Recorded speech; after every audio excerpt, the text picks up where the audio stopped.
Because this meeting is being held virtually via live stream pursuant to the Gubernatorial Executive Order 2020-07, Section 6, public comment was accepted until 15 minutes before the start of the meeting. Written public comment must have been emailed to publiccomment@cityblm.org, and those wishing to speak live will have registered 15 minutes in advance of the meeting. And we do have a few folks on today for comment. City Hall is also open to the public with limited occupancy. We do have one person that will speak on one of our regular agenda items. Anyone who may be registered for public comment will have an opportunity to do so, but if they are speaking on a regular agenda item, they do not need to speak during the public comment portion of this meeting. With that, can we please call roll? Mr. Stanzik. Here. Mr. Danneberger. Present. Mr. Boyd. Mr. Mulick. I'm here. Mr. Krieger. Present. Mr. Moore. Here. Ms. Montney. Here. Ms. McCann. And Chairperson Hayden. Here. All right, we have a quorum. At this time, we'll open it up for public comment. I don't believe we have anyone registered for public comment outside of our regular agenda. So we'll go ahead and move to item 4, which is a review of the minutes of the October 28th meeting. Does anyone have any corrections, additions, changes? I'd like to make a motion that we approve the minutes.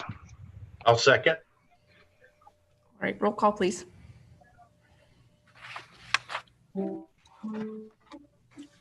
Mr. Stanzik. I just didn't hear. Mr. Stanzik. David, you're on mute.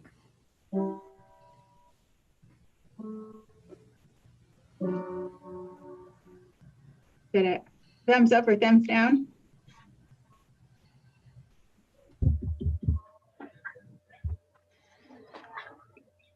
David, can you give us a thumbs up if you approve the minutes? I'll keep going and come back. Mr. Danneberger. Yes. Mr. Mulick. Yes. Mr. Krieger. Yeah. Mr. Moore. Yes. Ms. Montney. Yes. Chairperson Hayden. Yes. And Mr. Stanzik. Dave, you might need to hit *6.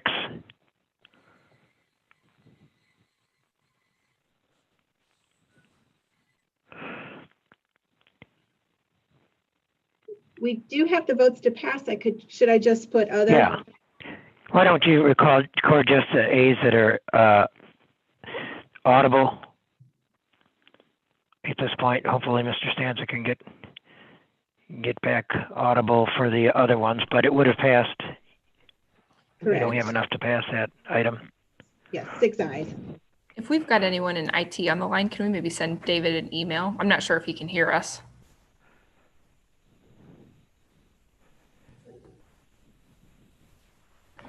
Okay, but we'll go ahead and move on to item 5, our regular agenda. So item A, Z-21-20, a public hearing, review, and action on a petition initiated by City Council through Resolution 2020-26 to rezone 806 South Morris Street from B2 Local Commercial District to R2 Mixed Residence District.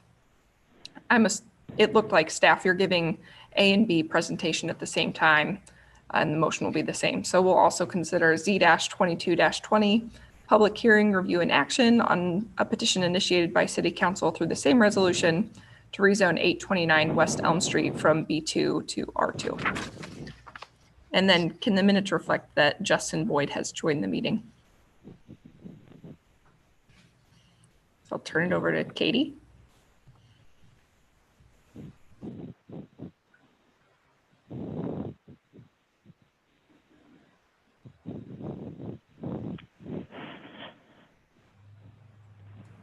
All right, city staff is recommending in favor of case Z 21-20 and case Z 22-20.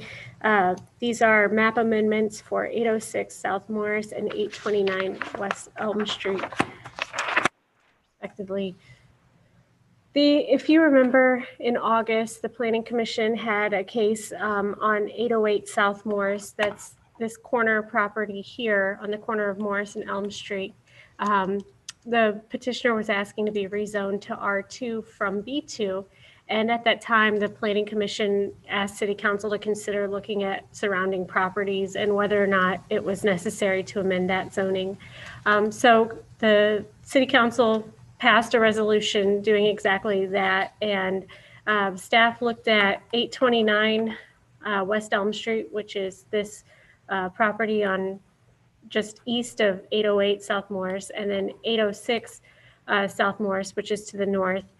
We also looked at the property across the street, but we're not recommending that zoning be changed at this time because what you see on the map here are city services, and you'll note there's no, the closest sanitary sewers are located on Morris and on West Elm Street. And so in order to get new sanitary sewer to this site, if it were to be redeveloped, that would be very cost prohibitive and pretty expensive. And so because there's not sanitary sewer relatively accessible and nearby, the redevelopment of this site with residential is challenging.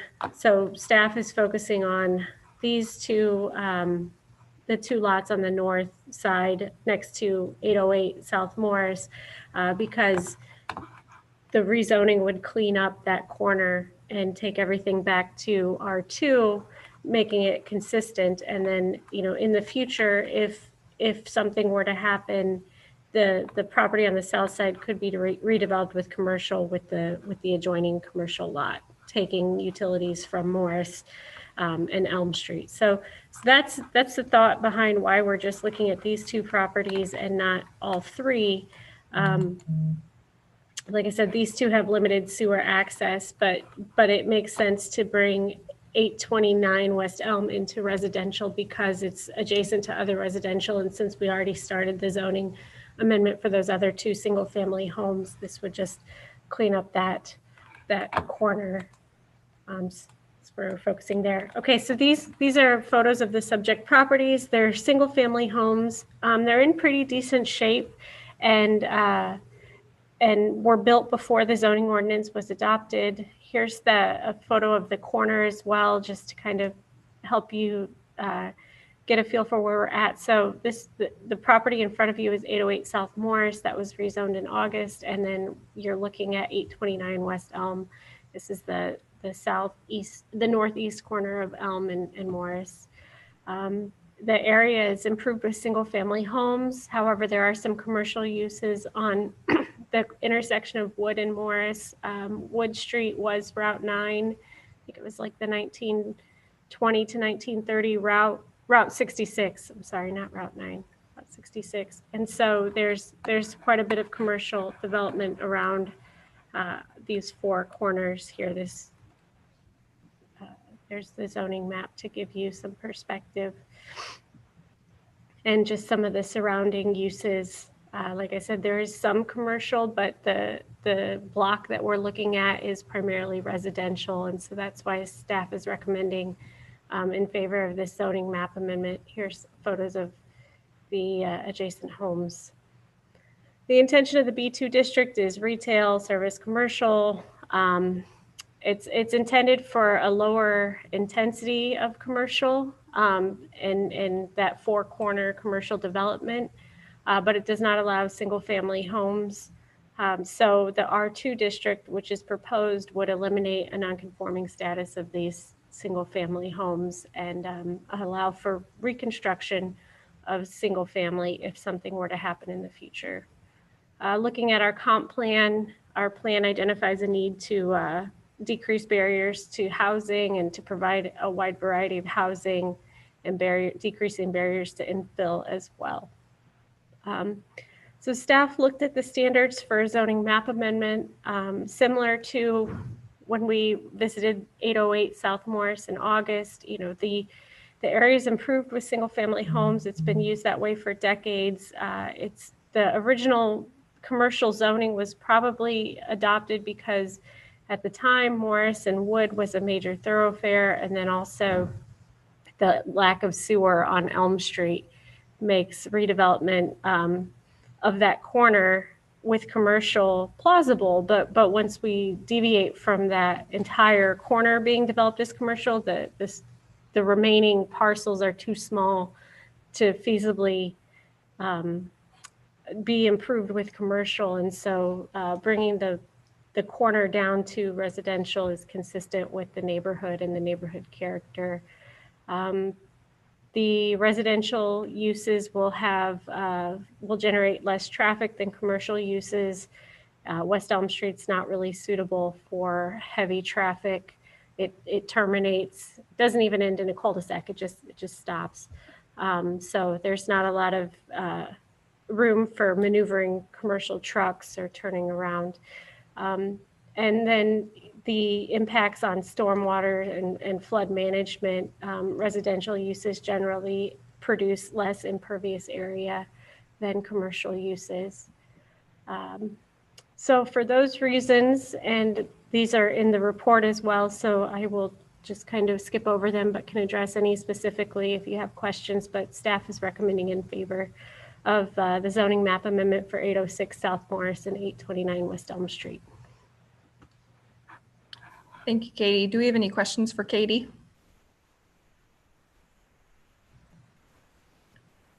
If not, I will open up the public hearing portion of this agenda, although I don't believe we have anyone registered to speak on these issues. So I'll pause for a second to see if we have late joiners. All right, I will close the public hearing portion for items A and B and then open it up for discussion amongst the commission. And George, maybe you can give us some guidance. The recommendation would be 2 motions, one for each parcel, but thinking we'll also need a third recommendation to adopt all the findings of fact. Yes, there could be one to adopt the findings of fact and to find that the map amendment is in the, or map amendments, if we choose to do them as separate motions, which is probably the cleanest way, is in the best interest of the citizens of Bloomington and not for the benefit simply of the applicant. Which actually in this way is kind of contradictory, because in the best interest of the city is the applicant. But the way that 17.6 reads, there needs to be a finding by the commission that the rezoning is in the best interest of the city. I'd like to make a motion that we accept the findings of fact as presented by staff in the report and affirm that these map amendments are in the best interest of the city. I'd be happy to second that. Second. Sounded like a buzzer when I said that, like I did it wrong. All right, I had Ms. Montney's second first, so we'll do a roll call, please. Mr. Stanzik, Yes. Mr. Dannenberger, Yes. Mr. Boyd, Yes. Mr. Mulek, Yes. Mr. Krieger, Yes. Mr. Moore, Yes. Ms. Montney, Yes. and Chairperson Hayden. Yes. All right, that motion carries. So then we just have to 2 more for the actual parcel rezoning.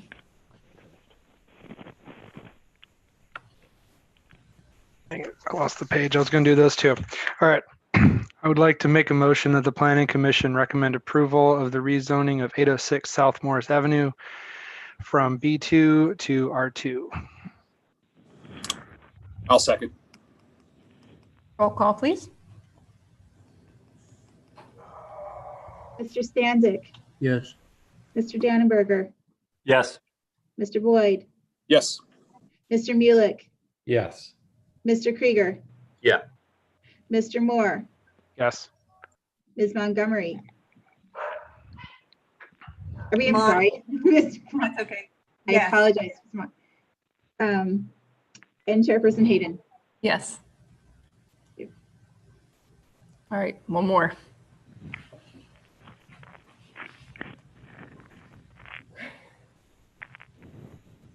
It appears we might have lost Tyson, so.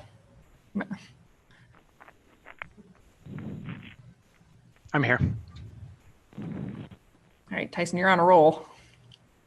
Oh, yeah, sorry. I'd like to make a motion that the Planning Commission recommend approval of the rezoning of 829 West Elm Street. That's West Elm Street, right? That the Yes. packet has, okay. The packet had the other street in there too. All right. Recommend approval of the rezoning of 829 West Elm Street from B2 to R2. Second. Roll call, please. Mr. Stanzik, Yes. Mr. Dannenberger, Yes. Mr. Boyd, Yes. Mr. Mulek, Yes. Mr. Krieger, Yes. Mr. Moore, Yes. Ms. Motney. Yes. Chairperson Hayden. Yes. All right, that motion carries.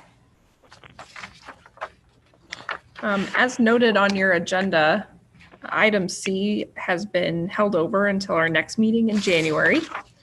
So that takes us to item D, Z-28-20, a public hearing, review, and action on a petition submitted by Terra LLC requesting a zoning map amendment for a portion of the property identified in your packet from B1 General Commercial District to R2 Mixed Residence District and R3A Multifamily Residential District.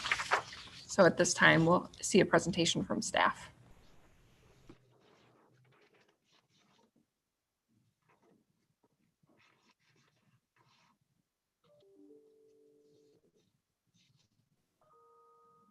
Can everybody see my screen?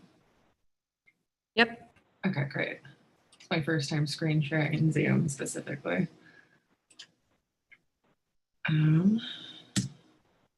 Okay, so just an overview of the property as it presently exists. Sorry, I'm opening like 6 different windows. The parcels in question are currently vacant. They have been since at least 2001 when the Hawthorne commercial subdivision began development. The north and south, as you can see on the zoning map, have commercial zoning. To the west is R2 mixed residential, and to the east is county agricultural land, in addition to some more commercial land. Some commercial and residential development has occurred to the north and to the east and the west. To the north, there's a learning center, a Hindu temple, restaurants, medical and insurance offices. To the west, a special use permit was granted to build townhomes on that segment there, if you can see my cursor. And then there is a hotel to the east, but with that said, the south and the east remain largely vacant. These are some site photos from a staff visit. To the right, those are the townhomes in question that a special use permit was granted to build in 2018. At least one unit has been sold since. On the left is that vacant land in addition to the Sapphire Lake subdivision that sits to the west of the parcels. So the proposed rezoning would take about 3 acres of that westernmost tract here, abutting the Sapphire Lake subdivision, rezone it from B1 to R2, which would match the Sapphire Lake zoning presently. And then the easternmost tract, 3.11 acres would be rezoned to R3A to serve as sort of a transitional buffer between the commercial and residential uses in this area. Just to review the purposes of these districts, B1 general commercial, which is the present zoning for these parcels. The intent is essentially auto-oriented commercial and retail use. R2 mixed residence sort of serves as a transition between single family residential and multifamily residential. It's a mix, as the name suggests, of single and low density multifamily housing. And then the R3A multiple family residence district is also, as its name suggests, primarily multifamily in character, and can kind of serve that purpose of offering a transitional buffer between non-residential uses or districts and residential districts. The comprehensive plan identifies, and I'll make my screen bigger. I believe this is the area right here. For the future land use map, this area is identified as an employment center. That use hasn't really materialized. Like I said, there's been some commercial development on the northern part of the parcel, but a lot of that land has been vacant for decades. On the other hand, the land use priorities map identifies this land as tier 1. So that's priority for infill development or redevelopment. It's vacant or underutilized land that would be suitable for those purposes. Additionally, the comprehensive plan identifies this area as a stable area and encourages looking for opportunities to transition into mixed use walkable neighborhoods where possible.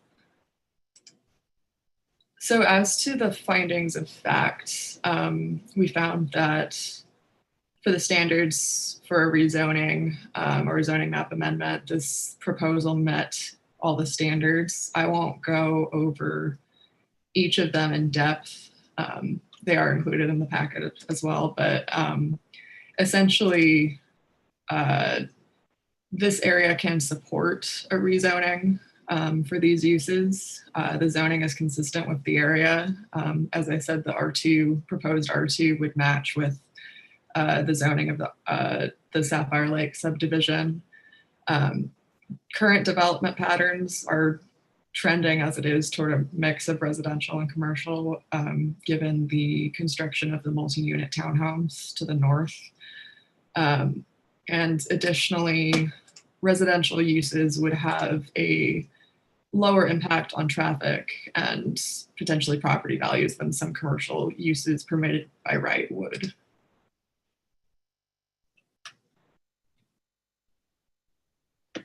And that concludes my staff report. Thank you, Caitlin. Does anyone have any questions for Caitlin before we open it up to hear from the petitioner and from the public? So was all of the information that's included in your PowerPoint included in our packets? It should be, yes.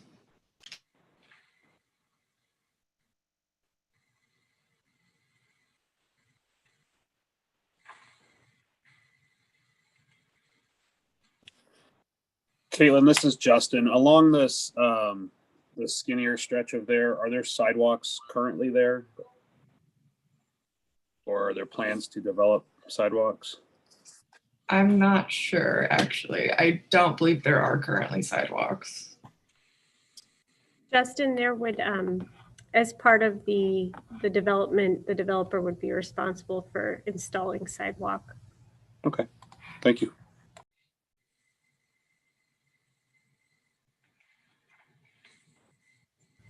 Sheila, was there anything in particular you were searching for in our packet? Well, I mean, I've made a lot of notes on this one, obviously, and appreciated the comments that were sent to us. So Megan, I'll let you guide me as to when it's appropriate to have that conversation.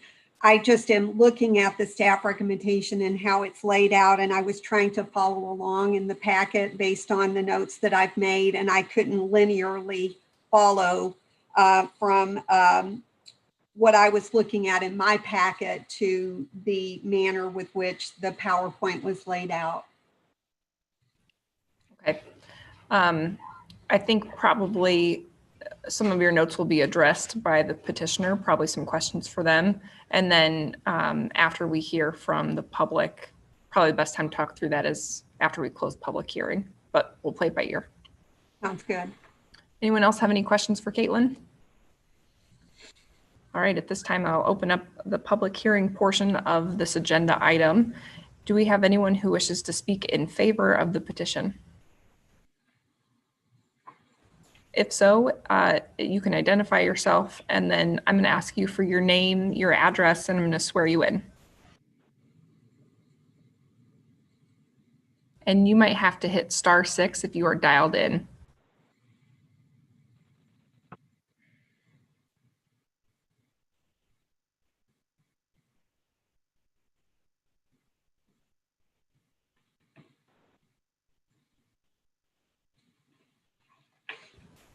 Give it just another couple seconds. If we have the petitioner on the line or anyone wishing to speak in favor of the petition, if you want to hit *6 to unmute yourself.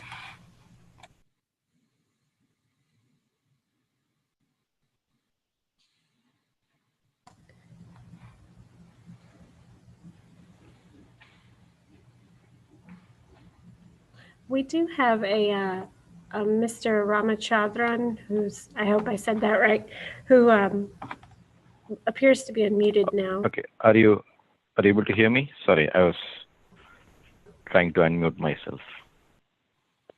Yep, we can hear you Are you now. able to hear us?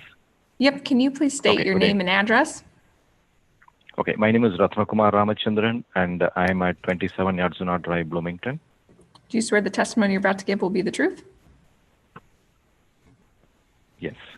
Okay, thank you. Please proceed. Okay. I'm in favor of this request, but submitted by Terra LLC. I'm also representing the developer of the townhomes that was shown in that presentation, and for the kind of the color of the community and to extend the same flavor, I'd support this request. All right, thank you. Does anyone have any questions? All right, thank you, Mr. Ramachandran, which I also hope I said correctly. Do we have anyone else who wishes to speak in favor of the petitioner or on behalf of the petitioner? Katie, we don't have anyone from Terra LLC on, do we? Hi, can you hear me? Yes, we can. Sorry, I have some problems connecting with my phone. So this is Krishna Balakrishnan from Terra LLC. Thank you. Can you please state your address for us, and then I'll swear you in. 1904 Logwood Lane, Bloomington, Illinois, 61704. And do you swear the testimony you're about to give will be the truth? Yes. All right, thank you. Please proceed. So thank you, Planning Commission and city staff for helping us put this proposal together. So the plan for us is to continue a similar type of development that we, like Ratnakumar was mentioning, along south of the townhomes. And also on the east lot, there would be a set of townhomes, and behind that, which is closer to the Leslie Drive, is what the plan for the R3 zoning is, as Caitlin was explaining. So if there are any questions that I can help answer, please do let me know. Mr. Balakrishnan, some of the comments that will probably be brought up in a minute, but that have been submitted in advance of the meeting, speak to a concern about an increase in traffic and a decrease in home values. With your experience on the existing townhomes, can you maybe speak to those concerns? The existing townhomes, so there are 10 units that have been built on that lot, and out of which we have sold 5. And the road that connects from Woodbine to Pamela is not connected, so the traffic mostly is on the GE road. And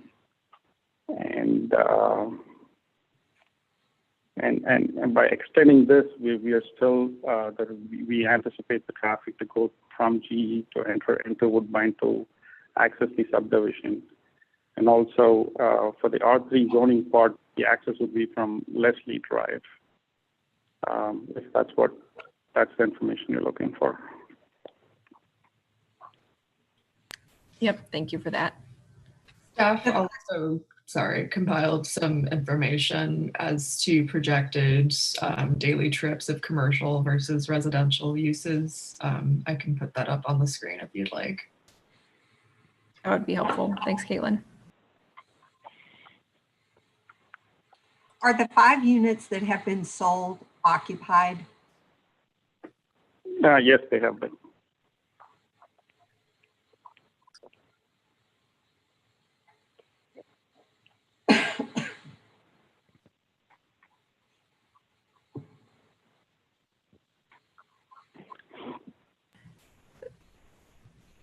So Caitlin, what you're showing on the screen, what our takeaway from this would be, I believe, is that with the proposed zoning, the estimated trips per day is considerably less than what it's currently zoned by right. Anything in B1 commercial could be built today without the need to come before this commission necessarily, and would be allowed and would generate more traffic. Exactly, yes.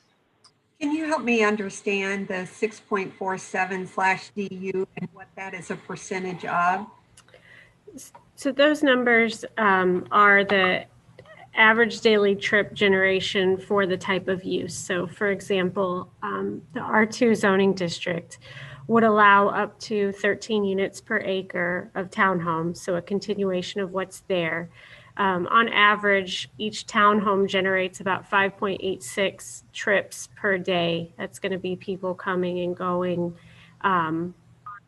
And then, based on, so we took that average trip and multiplied it by the proposed density to get, if those 2.95 acres were developed with townhomes, that would generate an estimated 228 trips per day, just based on average trip data. Does that help explain what you're looking at?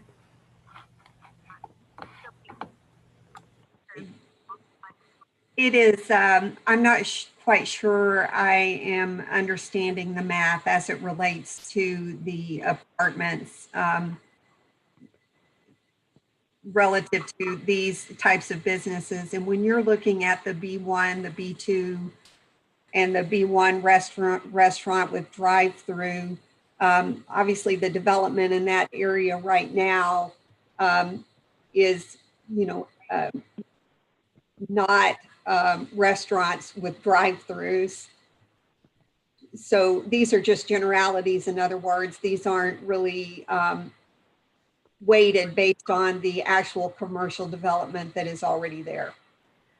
Right. So that's a good point. So what we did is we took, all the potential uses that are allowed in the R2 and the R3A by right. So in R2, you could do townhomes or you could do single family by right, and kind of calculate it out based on data regarding, average trips that those uses generate, calculated out what that density would create.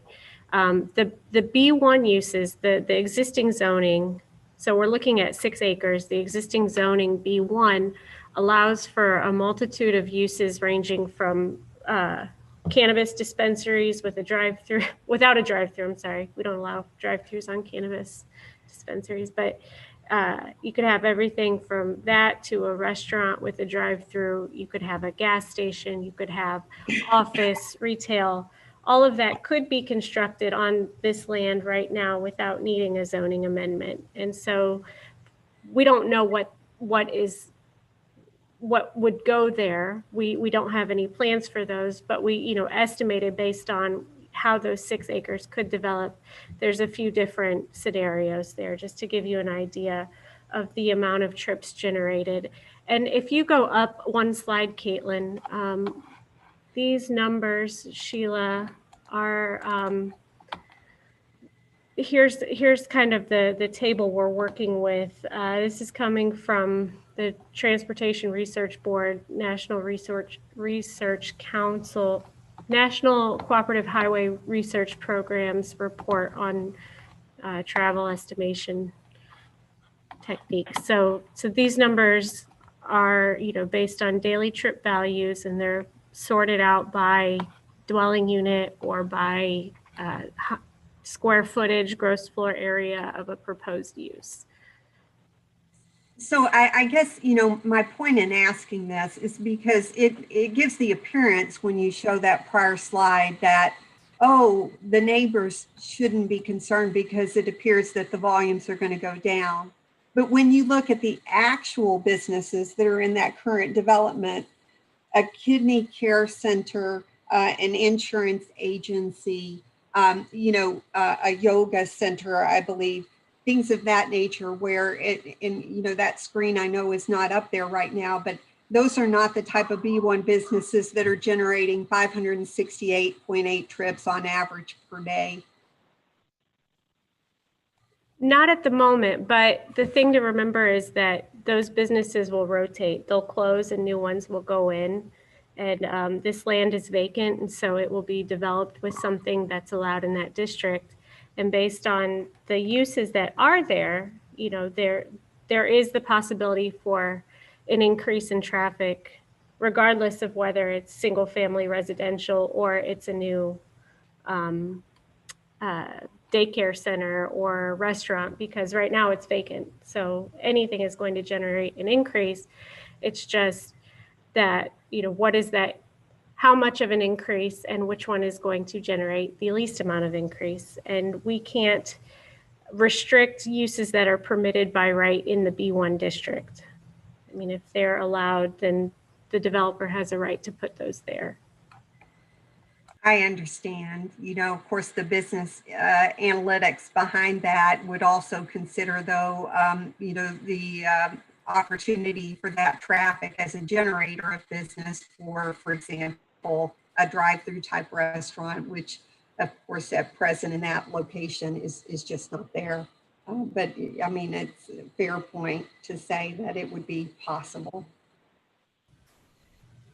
I think further discussion on this gets into, probably we need to save it for discussion amongst the commission and continue public hearing, but I think the data point's been made if everyone's comfortable continuing on. Does anyone have any other questions for Mr. Balakrishnan while we still have him sworn in? I have one more. So Mr. Balakrishnan, can you still hear us? I'm sorry, could you repeat that? Yep. Can you still hear us? You're still ready to answer questions? Yeah. Okay. I think I've read in local news maybe some comments given by you about the development that you're doing, and that your mission is to have some more affordable housing in Bloomington, more in that mid $100,000 to mid $200,000 range. Can you just speak a little bit to maybe the purpose of your development and why you're seeking R2 and R3A? Well, we bought this property about 7-8 years back, and prior to that, it was vacant. And since then, we've been trying to market and attract any type of business that would fit in for a B1 zoning, and we have been not very successful in that. And that's when we kind of like pivoted a little bit and wanted to get into the housing market. And we've seen a decent success with the townhomes. And and since the lot's been vacant for a while, we thought it'd be a good idea to add townhomes in that location. So, and that's something that's good in the market right now as well. And I'm not sure if you if you looked at the homes are of really high quality for the price point that we are offering in a good neighborhood that matches with the appeal and the looks for all the neighbors. So far, we've gotten very good feedback about the looks and the interior and the quality of work on those townhomes and stuff. So we just wanted to continue on that.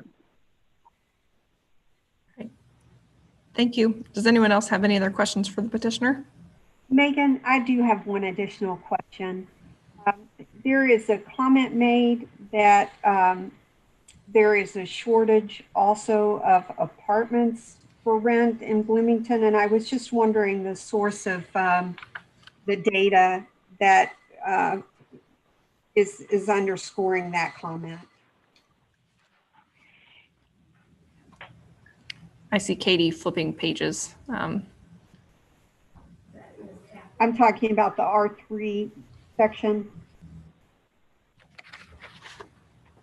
I think there's a comment relative to availability in the marketplace for affordable residences, and there was also a comment about that as it related to multifamily. Sheila, are you asking Mr. Balakrishnan about the source of a public comment? No, not a public comment. It was the comment in the findings of Oh, that. I'm sorry. Okay.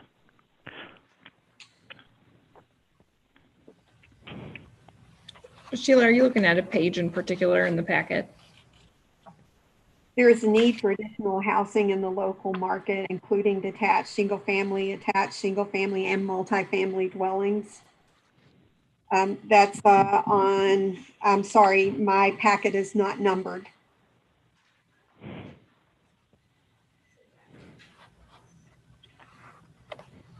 I'm sorry, is that question for me? No, Yeah. I think that question's probably for staff. Okay. I think Katie's doing a search right now to see if she can find that reference and get that data point. Sheila, was that in the petition from the petitioner?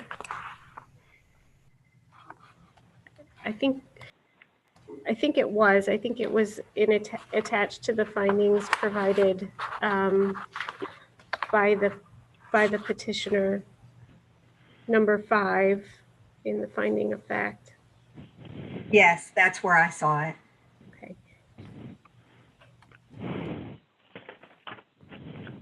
Oh, okay.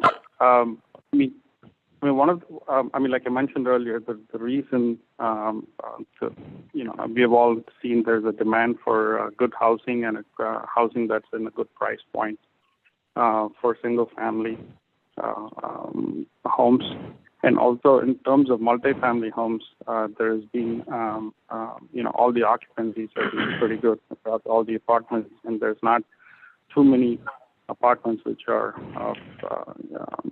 that are available at this point, kind of thing. So whatever apartments gets built or being filled in before they get built too. So probably that, hence the comment is in there, I think so. So there wasn't necessarily, you didn't have, here's what the current occupancy rate or here's what the current availability of apartments is in Bloomington, which does seem to be quite extensive in terms of apartment availability currently. Right. Most of the apartment availability is based on the location too. So I don't have the exact data or facts, but I do know a couple of my friends tried to get apartments in Wingover and they were not able to get it. So.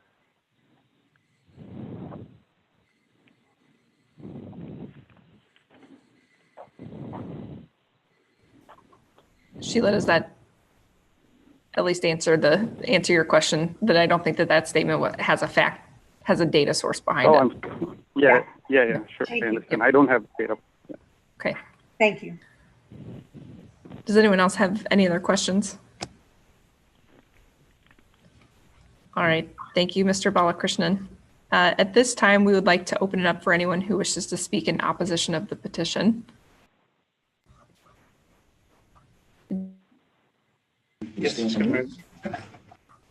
All right, we're going to have our citizen that's in City Hall speak. I don't believe we have anyone else on the phone. So, sir, I'll have you state your name and address, and then I'll swear you in. Tim Anderson, 4007 Pamela Drive. You swear the testimony you're about to give will be the truth? I do. All right, thank you. Please proceed. Okay. So I'm here today in opposition of this, at least as far as I understand where the proposed apartments are going to be built. I really don't necessarily have opposition to where the condos are going to be built. But if my understanding is correct on the apartments, it looks like from the initial letter that the city had sent out had the map included with that those would extend all the way south, basically to potentially all the way south to Pamela Drive. So basically where Pamela and Leslie Drive meet to that corner. And I own Hawthorne Park Animal Care Center, which is 4007 Pamela Drive, with lot 17, which is in the far southeast corner, basically directly across from the gas station that's there right on Towanda Barnes. So my concern with that mainly is from a couple aspects, but certainly mainly from potentially apartments being just literally kind of catty corner across the street from us. Initially, when I purchased that lot and then built on it, one of the reasons that I built there or took that lot and built there within Hawthorne Commercial Park was to be away from residential so that there wouldn't be any noise complaints, there wouldn't be any problems. We're literally at least a couple hundred, 200 to 300 yards basically from about any residences right now. So which provides a great buffer, and we would just be with other commercial spaces. If the apartments extend all the way down south to Pamela Drive in that corner, now we're going to be within probably 50 yards of apartments if they would be, extending that far. So that's really my main concern. I do have some concerns about traffic and so forth in the area. I can't, and maybe this is something that the city has potentially planned, but if if there's a number of more residences in that area, traffic can already get pretty bad on Pamela trying to get on essentially whether you're going north or south, but especially trying to make a left turn and going north onto Towanda Barnes. Vehicles really get piled up there because there's no traffic light.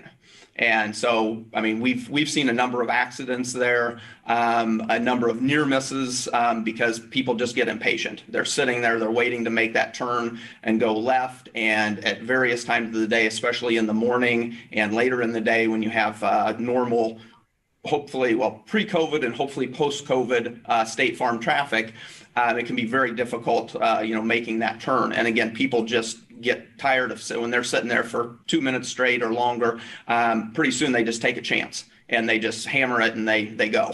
So I think that's going to be something, again, maybe the city's already looked at that, but I think that would be obviously another expense that really a traffic light would have to be put in. And then maybe it would even with commercial down the road, but I think with residential, it certainly would with that. But again, my main concern is just potentially with residential being so close that, again, we chose it to avoid having any noise complaints, any problems with neighbors, because we don't really have neighbors besides commercial. But that could, in the future, could then potentially be a problem. Does anyone have any questions? If not, Caitlin or Katie, can you guys speak to two questions that I heard? One would be, are there plans to for the apartments to extend all the way to the end of Pamela? And then two, have there been any considerations of adding a traffic light at that intersection? I can speak to the first question. I'll pull up my PowerPoint again.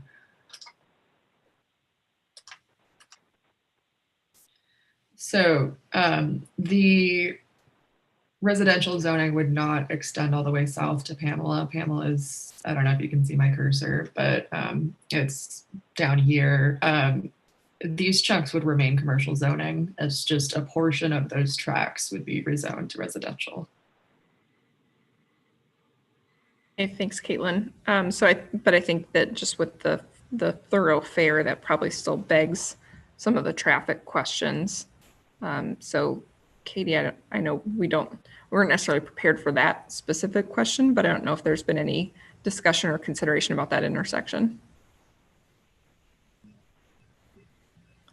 We were talking briefly today with our engineers in the engineering division, and that was not mentioned. So to my knowledge, we don't have any current plans to do an intersection design there. I know that if it became a problem, if we saw an increase in accidents or the severity of accidents, then that would definitely cause our engineers to look at it. And then as things develop, whichever way they develop, if it's with commercial or residential, just the increase in traffic will probably cause us to look at that. But at the moment, there's no plans to do changes that I'm aware of. So Katie, in looking at the map, that 3.11 acre plot, the only way out of there would be Pamela, Leslie, or Woodbine, all three, which, are uncontrolled exit points at this point in terms of traffic signals. Right. So you would either, take Leslie, take Pamela. I'm trying to find my map. I'm sorry. Pamela, Woodbine, or Leslie to either GE, or you could take Leslie is essentially, it's a collector street. You can take it down to Empire, which is controlled and does have a traffic light, but your immediate access out of there is not controlled at the moment. Hey, Katie, has there been a traffic count performed at all by the city of Bloomington in that area on Pamela, coming in and out of maybe Sapphire Lakes or coming off of Tawana Barnes? So can you see my screen there?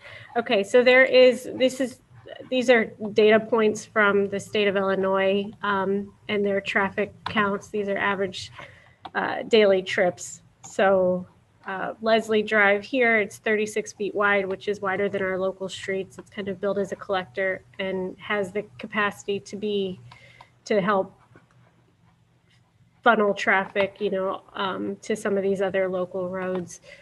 The state doesn't have a specific count for Leslie. It does have counts for Norma and for Exton here, and then GE and Towanda. Okay, thank you. Following up on something you said earlier, you said that Leslie connects all the way to Empire. I'm not seeing that.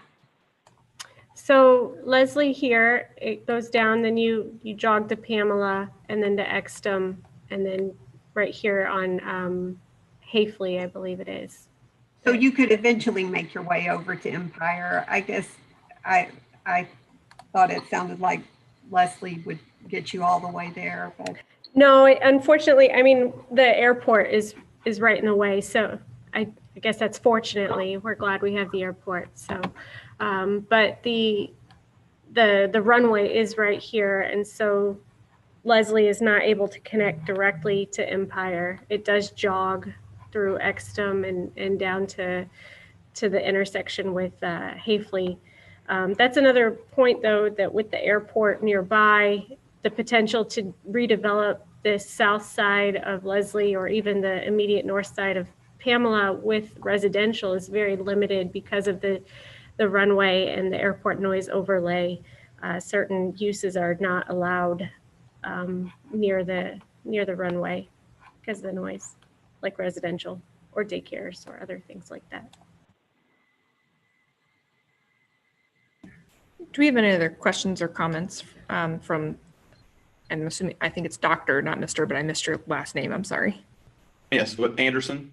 Dr. Anderson. Do we have anything else for him? The only thing else that I wanted to add, because it kind of brought up with on Leslie, I think maybe Katie mentioned that being what she called an overflow, I think, street, is in the, one problem that I could see with more residential is in the mornings when school is in normal session instead of being in virtual session.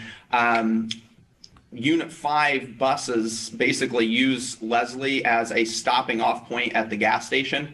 So we already have a lot of traffic issues there, because literally there'll be anywhere from 4 to 5, and this is typically, 7:45 to maybe 8:15 in the mornings. There'll be 4 to 5 buses that will be parked on both sides of Leslie, which essentially turns it into a one-lane street. So vehicles are already having to stop behind a bus so that somebody else can come through, and then you literally have to go back and forth, with that, because that's just, they've been doing that for, I'm not even sure, probably at least 4 or 5 years now. So again, with more residential, that could potentially be either a problem, or the bus company needs to find a better way to do that than literally taking up almost the entire road, width on Leslie Drive.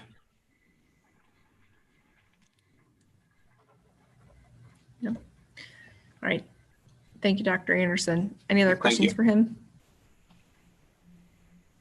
All right. I don't believe we have anyone else on the line. Before we officially close the public hearing, I was going to have Katie introduce the emails into the record. I'm not going to have her read them, but she is going to share her screen and provide kind of an overview of the comments. They're all pretty substantially similar if you guys have had a chance to review those. So I think she can give us a summary of some of the other comments she'd received. Thank you, Megan. So you should be looking at an email right now. I'll keep it up there for a little bit and then scroll through. But we received about 6 emails and a letter in advance of the meeting. These were shared with the commission as well as the petitioner. The majority of the comments are directed towards traffic and a concern about increase in traffic from apartments or additional residential. That seems to be the majority of the concerns. Katie, it seems like I read quite a bit about concerns over property value decline. Yes, that's also, I'm glad you brought that up because that is also in here too.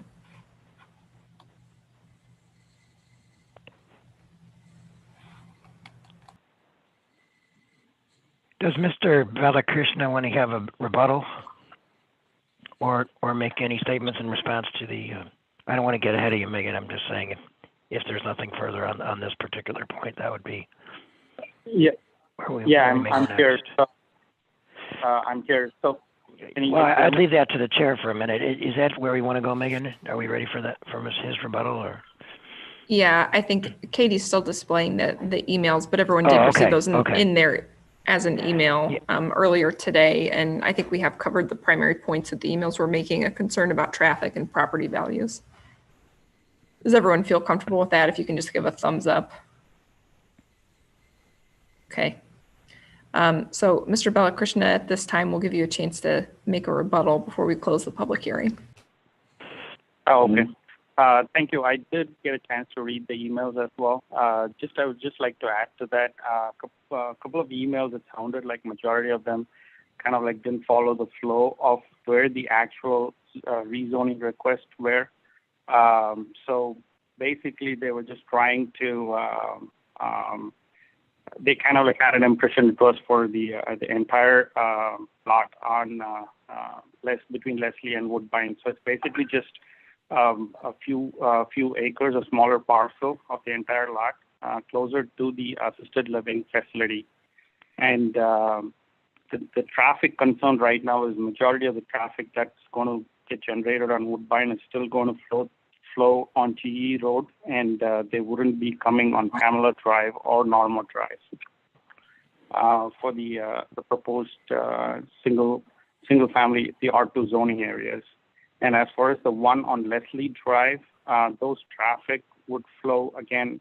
It has an opportunity to flow into GE Road, and of course there's going to be some traffic that will get into Pamela that might spill over into Extreme Drive.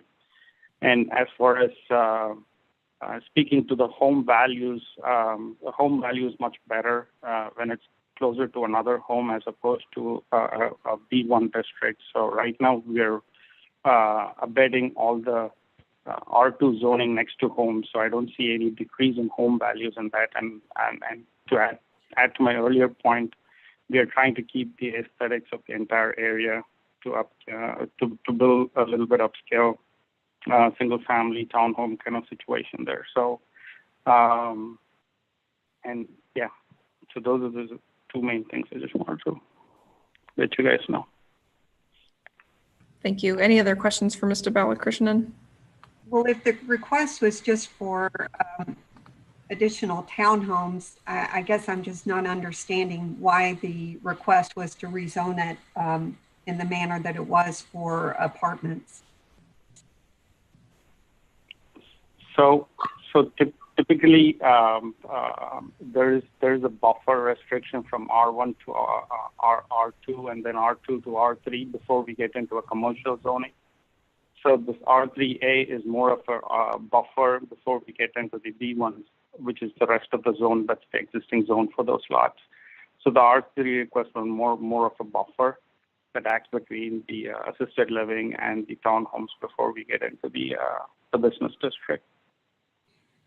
It seems that I heard, though, earlier that we currently have residential up to the B1 commercial. So I don't know if we didn't need a buffer today, why we would need the R3 buffer into the future. And maybe Katie, that's more of a question for you. As it sounds like the answer was we're required to step it down in that manner.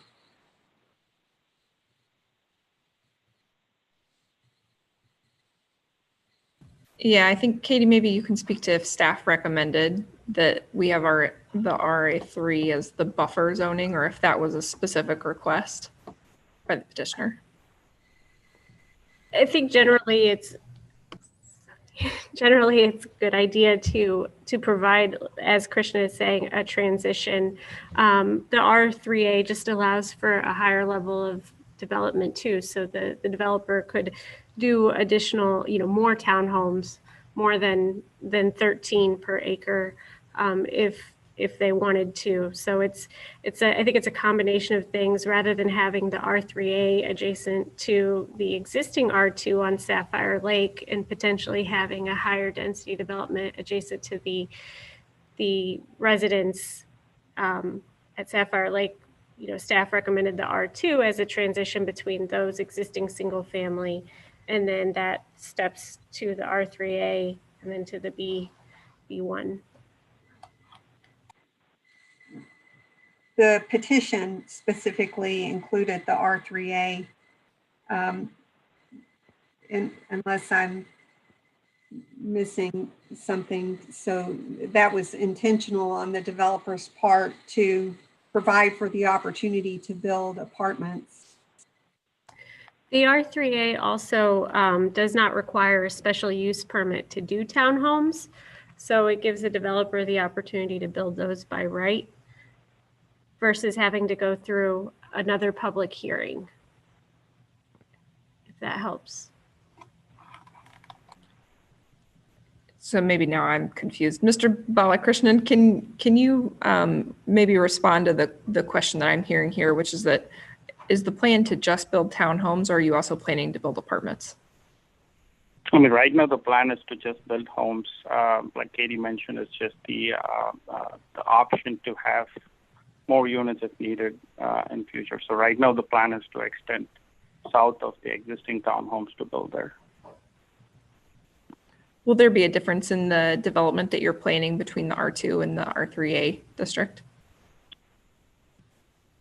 I'm sorry, could you repeat that? Yep. So will there be a difference in the townhomes that you're planning to develop? So for example, would maybe you would have more townhomes of the smaller square footage in the R3A? Most likely we haven't made the decision yet, but that's what we would be leaning towards just to keep up with the theme of the entire area. So. Okay.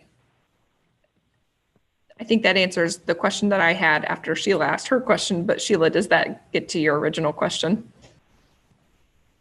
Okay. just having physically driven over and looked at this location, I think that one area that is kind of in that center with the R3A, I don't know how anyone could build more higher density townhomes in that. I think it's, more of an apartment building type of location. There's no way in or out.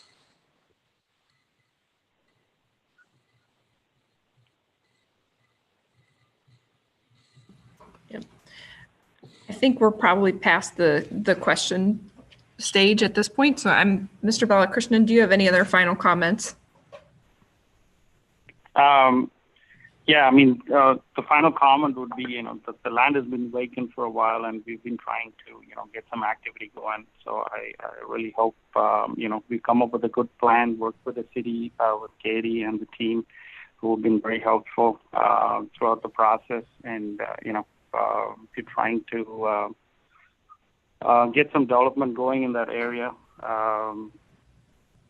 Obviously, increasing the home values and the price values and the tax dollars to the city, the school districts, and everybody around. So just hope everything gets approved and we move forward with this development. Again, I thank you, everybody at the Planning Commission, council members, for your time. All right, thank you, Mr. Balakrishnan. At this time, I'm going to close the public hearing portion of Z-28-20 and open it up for discussion amongst the commission. On the table are would be a motion, I would assume, to adopt findings of fact, and then a motion to approve the rezoning. And then George, this wasn't presented as two options, but would we do the R2 and the R3A as two separate motions or as one motion? I think you can do it either way, but I'm kind of leaning towards putting them together unless the person who's making a motion, feels that there's a reason to treat them separately, in which case that could be done. Okay, we'll keep that in mind. So two, maybe three motions. I would note, and probably should have noted this last time, that the best interest finding that I've been talking about is in finding 9 as proposed by staff. So adopting the staff findings as presented in the report would be making the best interest determination. Okay. That's required for a rezoning. All right, thank you, George. All right, who wants to go first? Yeah, I believe several of the findings of fact have not been met. Megan, I will let you coach me on how best to express why I believe that. Through going number by number, or I'm not sure what you feel would be the best approach. Yep. So does everyone have those in front of them? Just maybe helpful for this discussion. You want me to pull up? Yes, please. And Katie's going to pull them up on the screen too. I think probably best to, if Sheila, if you want to call out a number, and then we can have discussion on maybe discussion and comments on why or why not that we agree with the standard is met. Yeah, and at this point, there's not a second for that motion. That's my understanding, right? To adopt the findings. There's no motion on the floor. There's no motion, correct. And Sheila, then you're just going to address the ones that you're concerned about having been made properly by staff? Well, George, I appreciate that. Or perhaps more appropriately, I could just say I make a motion that the findings of fact have not been met at aggregate, and to see how everyone else feels about it. But, like with respect to the findings of fact, I should say that these are, with a rezoning, these are considerations. So what you may, so you may want to talk about the ones you feel, have not been met. And then ultimately, if that's the case, we may need to go down through some of those. But this is different, say, like a variance. In a variance, all findings have to be made in favor of the petition for the variance to pass. In this kind of an instance, it's just a weighing of several factors. So, for example, just illustratively, if findings 1, 3, 7, and 9 are met, and they're met well enough, that can be enough. It doesn't need to be all of them. I'm just pointing that out. Yep, thank you, And George. ultimately, it's a weighing decision. So I think procedurally we could go the motion route and then it doesn't pass and then we have the discussion. But my preference is that we have the discussion on where perhaps we disagree on the findings so that we can make one motion on the findings that we are or not going to adopt. So if anyone disagrees, they can make a motion right now. I think Sheila has one on the table, but if you want to withdraw your motion and instead talk through the findings you disagree with, that would be my preference. And I'm happy to withdraw it. So just going through the listing, the first two really kind of run together. They're both about, the opportunity for commercial development. I'm very familiar with this area. I'm very familiar with the development. I remember when Dr. Anderson moved from right around that Woodbine exit point all around over to the Pamela Drive section of this. There has been steady development throughout the 20 years that I've lived in this vicinity. It's not as if this is just a large vacant piece of land that hasn't been developing over time successfully. I believe it has been. And if any time property just generally remained vacant, that was a catalyst for the opportunity to rezone, then any vacant property, by definition would be allowable to do that.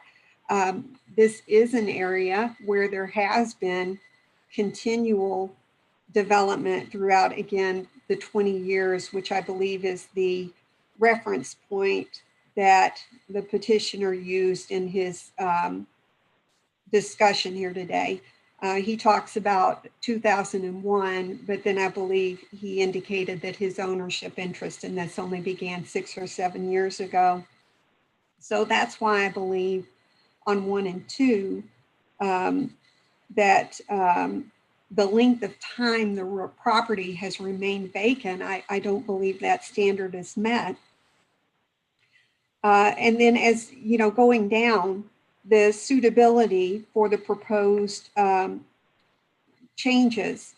The residential uses, I understand, but the high density RA3C or whatever it's called, I don't understand in this context. I believe it's, when you look at the suitability, it just is not logical given what's already there. If you drive over into that area and look, it just would seem very awkward to have these various, properties in one apartment complex kind of in the donut hole of it all, so to speak. Looking at 4 and 5 specifically as well, I asked the question because the R3A zoning was predicated on a lack of available housing for apartment rentals in the Bloomington area. And just a quick, look on the internet showed current vacancy rate in Bloomington of 1,478 apartments. So that's why I believe that relative gain or hardship to the public on item 5, when it talks about the need for R3A zoning specifically, I believe that standard has not been met. And Katie, I know I'm just talking here. If you want me to keep going through the others, I'll carry on. And if you prefer that we stop on each one, I can do that as well. 6, the reason I believe that one is not met, the stop sign at Woodbine, the stop sign at Leslie, and you heard Dr. Anderson speak about the issues at Pamela. it is already extremely challenging to cross those streets. And the finding of fact specifically says that these internal streets are adequate with functional utility to sustain these proposed uses. And, you know, as I look at those columns on traffic patterns, what they don't say is the intensity of time of day. For example, what's the rate of traffic per hour, and what are those heat map points as to when that traffic would be intense as opposed to a steady stream throughout the day, which is what you would typically see more at an appointment-driven business. During the rush hours of school children, if you will, with high-density housing in that area, I don't feel the internal street systems are adequate in order to safely allow people to travel in and out of those areas, whether due to the fact that the patterns associated with residential travel provide traffic at common time points as people commute, as people go to school and things of that nature. Likewise, going down, you know, when we say that in number 8, and that there's no impact on the school systems, will there be a significant impact on the school systems if we were going to take what was previously a commercial area and make it a high density residential area? And then the last two really are all about the substantial impact on the Sapphire Lake neighborhood specifically. I don't believe it is fact-based to indicate that property value should increase as a result of having apartment complexes that are across the street from townhomes backed up to their neighborhood. And I think that represents the perspective of the residents of Sapphire Lake who did right. And, you know, when I look at that 500 feet requirement for the zoning, I'm guessing that there are people who are extensively using Woodbine Road, for example, as an exit in the Hawthorne 2 subdivision, who probably aren't even aware that this request is out there. And I do respect the fact that notice is not required to be given to them based on that 500-foot rule.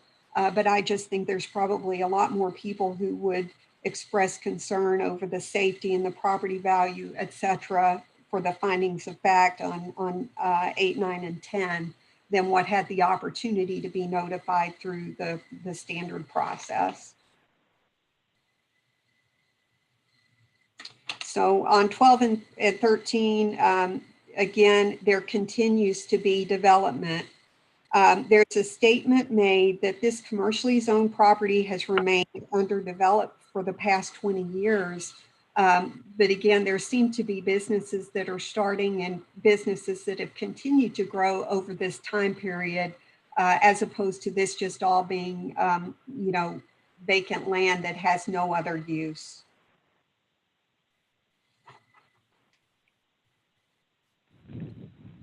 Could I address a point of clarification? Ms. Montney, are you looking at the staff written findings of fact or the applicant's findings of fact? Well, my pages aren't numbered. I took them all apart. So I'm looking at, well, I can't really show it to you. I mean, you couldn't really see it, but if I'm on the wrong page, my packet isn't numbered, so I'm not sure if I'm on the right page or not. I think one way you could tell is that the staff report ones would have at the end of them, the standard is met, or the standard is not met. In this case, they all say, I think the standard is met, but. Yeah, I thought they all said essentially the same. I doubt, I don't have the petition in front of me, but I don't think the petitioner would be putting the standard is met or not met. Maybe I'm wrong about that, but. Yeah, Oh, no. I didn't put that at the end of the statement.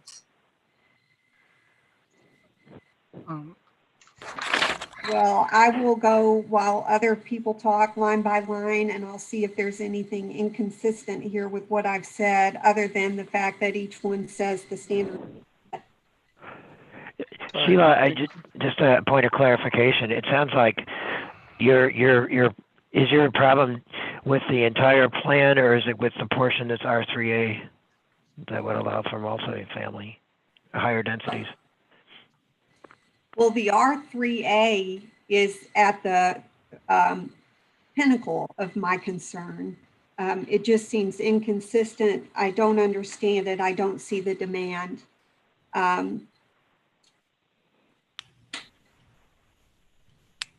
So maybe we could, if I could recommend an approach, maybe we can go back to the start again, having heard those thoughts. There does seem to be, what I hear is disagreement about whether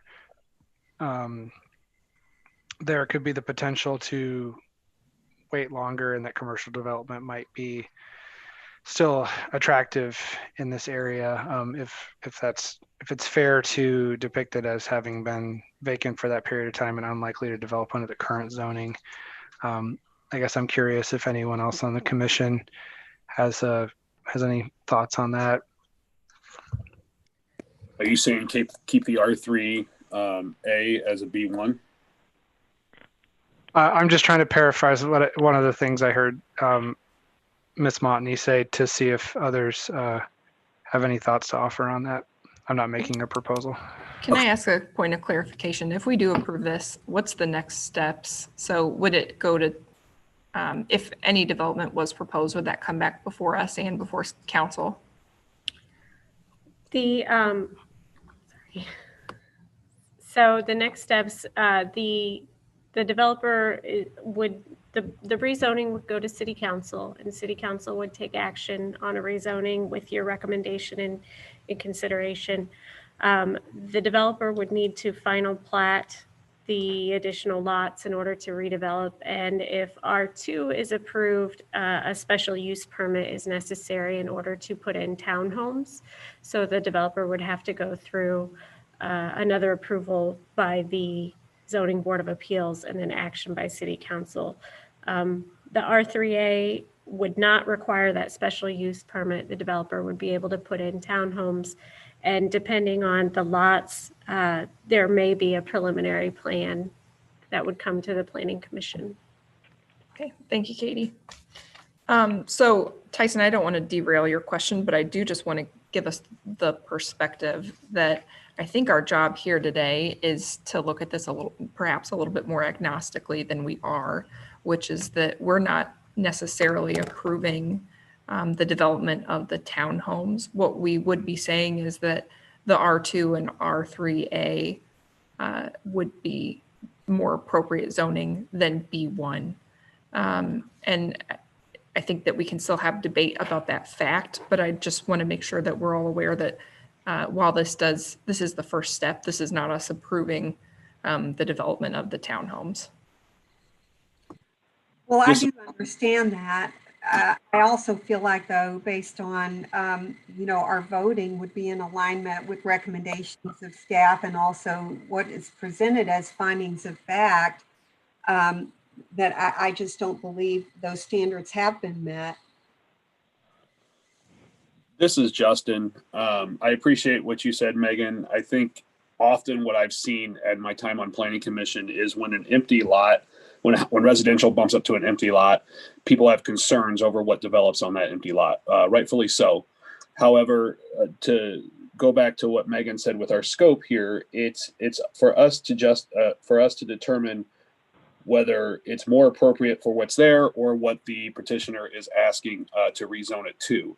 And with some of the concerns that I heard both from the emails and letters, as well as some comments about traffic and those types of things, it would be higher if it could stay B1 and commercial got developed. We by rezoning this to R3A and R2, we are reducing the likelihood that in the future, in the long term, in 10, 20, 30 years, that we will have less traffic there than if it was commercial. So I think that's important because it's easy to say, well, it's an empty lot now, having apartments or condos there is going to increase traffic, which is a true statement, of course. However, we are scoped to see if it remained where it is, would all these problems be worse or better? So that's my 2 cents on that. And then just my procedural opinion here is I would like to make a motion to adopt the findings of fact and allow anyone that doesn't agree with those to go ahead and vote no against it, just to see where the commission is as a whole. But I would like to make the motion that we adopt the findings of fact as presented by staff. You have a second? I would second that.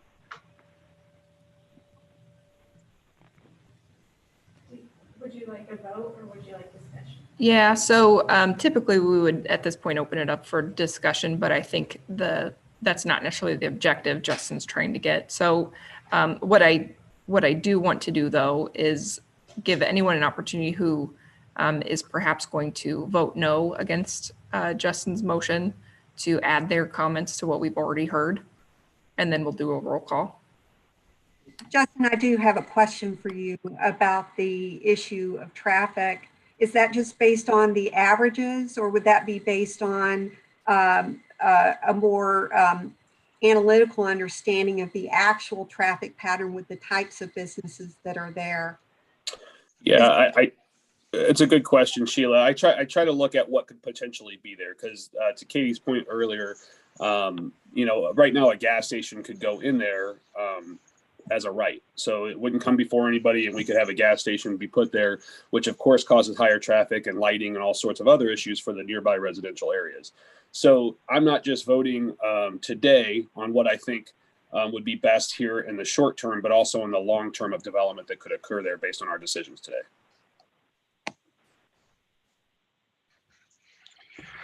I think I will, I'm going to vote no because I would like to have a little bit more discussion about the points that the public and Commissioner Montney brought up. Not necessarily taking a side one way or the other. Okay, thank you, Tyson. Anyone else want to add to that? All right, let's do a roll call then, please. Mr. Stanzik, Yes. Mr. Dannenberger, Yes. Mr. Boyd, Yes. Mr. Mueller, Yes. Mr. Krieger, Yes. Mr. Moore, No. Ms. Montney, No. Chairperson Hayden. Yes. That carried. All right. So I don't know if that went exactly how we wanted it to in terms of addressing all of the citizen concerns. So let's have a little bit more discussion on that before we have motions on the particular zoning. I only had one, well, I guess 2 comments in reaction to it. I think Commissioner Boyd is right that if you have a house and you're used to butting up against an open field, especially one that has a nice view out east, you're going to be concerned about what goes in there regardless of what's there. So I don't want to be dismissive of their concerns, but something could be built there tomorrow by right anyway. And so to some degree, I felt like that was sort of the reaction that people were having, is just losing that nice big backyard that they might have now. And then my other thought was that roads like Norma Drive, it seems like some of the people who wrote in talked about a lack of feeling safe. Norma Drive, Pamela Drive, roads that are constructed in that way encourage people to drive faster than they should be in that type of area. It's a big, long stretch for quarter mile or so. You can get going up pretty fast if you want to. There aren't psychological cues that you should be slowing down. And I expect that some of the lack of feeling safe is just due to that type of construction and not necessarily because of the density.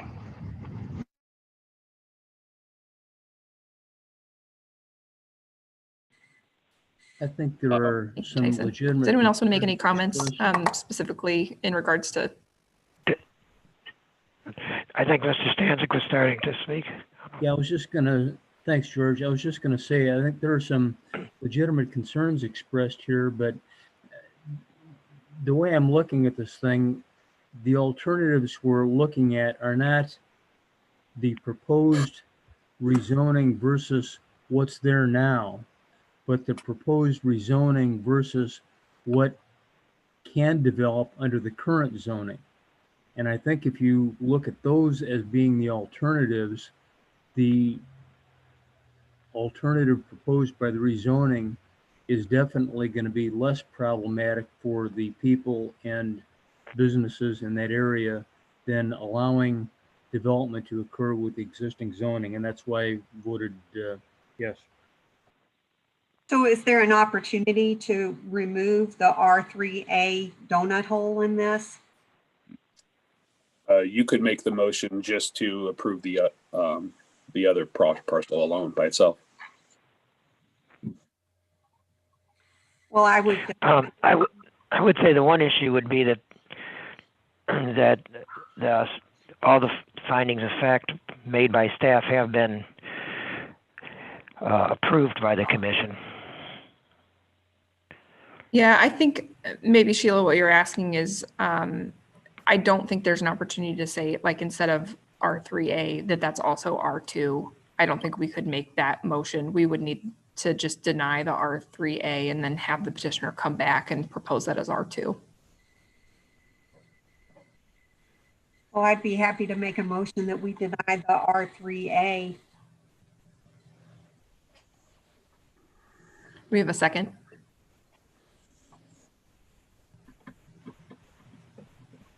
Okay, that motion does not carry. Being that the case, Madam Chairwoman, can I go ahead and make a motion? Yep. I motion we approve item Z-28-20, the petition submitted by Terra LLC requesting a zoning remap amendment for a portion identified in our packet. I'll second that. Even though we've had discussion, I just want that to go on the record for this particular motion. So if you're going to vote no, if you just want to state your objections one more time for the record, I think that'd be helpful, and then we'll do a roll call.